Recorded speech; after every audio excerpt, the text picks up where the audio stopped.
পাইছো? তুই ডক্টরে বলছিস না যাতে আমরা সত্যি না বলে বলো তুই। এই যাবে এখান থেকে। মেরে ফেলেন আমাকে। ছেলে ছেলে করে পাগল হয়ে যাইতেছে। আমার ছেলেই লাগবে। এইবার যদি ছেলে না হয় মেয়ে হচ্ছে না, তোর আমি ডিভোর্স দিব। তোর সাথে আমি সংসার করবো না। কপাল, তোর কপালে কোনো ছেলে সন্তান নাই। এটা নাও। আর তোর বউর পেট তো পেট না, একটা মেয়ে বাচ্চা বানানোর গোটাও।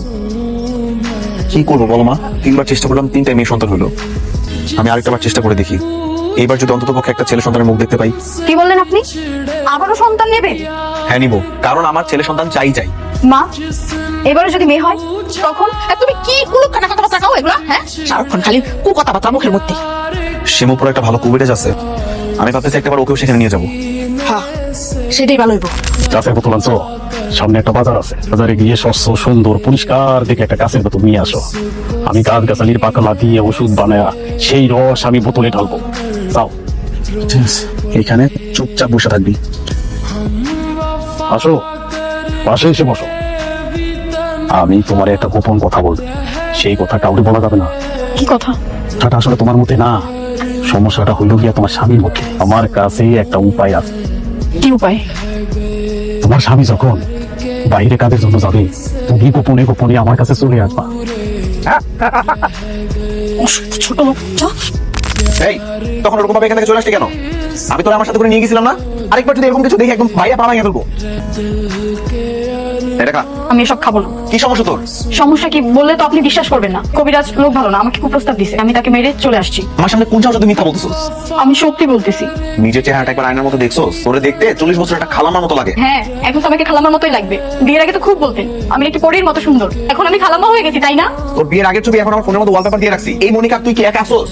এটার জন্য তো আপনিই দায়ী। 5 বছরের মধ্যে 3টা সন্তান নিছেন। আপনার সন্তান সামলানো, সংসার দেখা, সেটা করতে গিয়ে তো আমি নিজে যত্ন করাই ভুলে গেছি। তারপরেও আপনার শুকুর নেই। কোথায় আপনার সেই ভালোবাসা? এভাবে তাকিয়ে আছেন কেন? তোমাকে দেখতেছি, মাশাআল্লাহ, আল্লাহ কত সুন্দর করে তোমাকে বানাইছে জানো? একবার তাকাইলে আর চোখে সরানো যায় না। হয়েছে থাক, আর বলতে হবে না। কখনো আমাকে অবহেলা করবেন না তো? কখনো না। বিয়ের আগে অনেক কিছু বলছিলাম, ওগুলো তো এখন লাইন বাই লাইন ধরে বসে থাকার কোনো কিছু নাই। বিয়ের পর কি ভালোবাসা থাকে না? আপনার মনে কি শুধুই অশান্তি? এগুলো অশান্তি না তো কি? তোর কাছে শুধু একটা ছেলে সন্তানই চাইছি, সেটা তুই দিতে পারলি না। তাহলে একবার একটা ছেলের মুখ দেখা, দেখবি সব সুখ শান্তি সবকিছু সংসারে ফিরে আসছে, আর তোর আগের থেকে অনেক বেশি ভালোবাসবো। এই নাও আপু, দুধটা খেয়ে নাও। তুমি আর তোমার হাতে কোনো খাবার আমাকে দিও না প্লিজ। কেন আপু? কারণ ও একটা অপয়া। আমার মেয়ে একদম ঠিক কথা বলছে। তুমি তোমার ওই মাইয়া নিয়া আমার মেয়ের সামনে আর গুড়গুড় করবে না। যাও, দূরে দূরে থাকবা তোমরা দুইজন। দাদি, তুমি আমার মাকে কেন বোকা দিছো? তুমি অনেক পচা। বড়দের সাথে বেয়াদবি করে না মা, চলো। আচ্ছা, আপনি কি ব্যস্ত? আপনাকে একটা সুখবর দেওয়ার ছিল। কি সুখবর? আমি আবার মা হতে যাচ্ছি। তো আমি কি করবো? আমি শুধু একটা কথাই জানি, এইবার যদি আমার ছেলে সন্তান না হয়েছে তাহলে কিন্তু তাহলে কিন্তু সময় হইলেই বুঝাবো।